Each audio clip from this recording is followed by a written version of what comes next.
Folks, welcome back to another episode of Mayhem in the Midsouth. Today, county roads in Lubbock.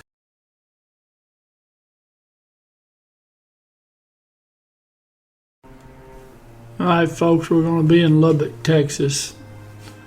That's in the northwest part of the great state of Texas. Now our story begins with two unsolved homicides there in the area around Lubbock. A young lady named Cynthia Palacio. She was found dead July 15, 2003. Now the next year, April 19, 2004, a young lady named Linda Carbajal, she was found dead as well. And both these young ladies were found on dirt roads, one in the southern part of Lubbock County and the other in the northern part. Now these cases would remain unsolved for 16 years or so. But luckily we have DNA. Now in January 2020, there's a fella or suspect who, if you see his pictures, to me he looks like somebody that would commit such atrocious crimes, even though that's not an accurate thing to say about the way somebody looks, but he looked like a bad man. But now he gets arrested. Now what he was doing was there was real estate agents there in the Waco area, and they were getting emails from our suspect talking about them and then talking about their kids.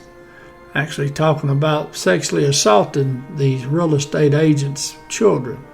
He included pictures. Now this was just pictures he had taken offline of the kids. But you might guess somebody sick enough to do that would be sick enough just to carry out on their threats. So the police, they track him down. They get him over there in the 800 block of 3rd Place in Lubbock. Lock him up. Goes to jail. Now he gets charged with 1 count of stalking, 2 counts of criminal solicitation, aggravated sexual assault of a child related to those emails. Now the resource material is talking about the 2 young ladies. Some of it said that they had been roommates or were roommates. Some of the other information just said that they were close friends. And they were both 21 years old, awful young to be dying. So obviously at the time they locked this suspect up, they're not thinking anything about the 2 unsolved homicides. And I'm understanding from the resource material, they got a DNA sample from him when he went into the jail, which they usually do for people charged with a felony, particularly a felony involving a sexual assault or the threat thereof. So I would take it that they entered his profile into CODIS and they got a DNA match. And Miss Palacio, she'd been found, she was partially nude on a dirt road there off of County Road 7800.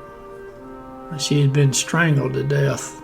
Now at the time, investigators had swabbed her fingernails, swabbed an undisclosed dried substance on her left thigh, her necklace, and her blouse.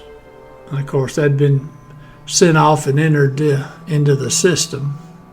Now the same thing with Miss Carbajal, when she was found there on that dirt road off of New Deal. Now she'd also been strangled and she had suffered blunt trauma. So the MO of both these homicides were very close in regards to where the body is found, the condition of the body, the partially nude, the manner of death.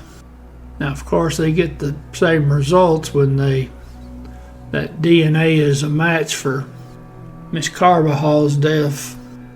Now, some people might say there was some justice that came about from all this. Suspect, he gets indicted for 2 counts of first-degree murder. Now, the suspect's arrested September 3rd, 2020. Now, the following August 2021, the suspect dies in custody. The cause of death was listed as COVID-19. Some said it was the hand of God.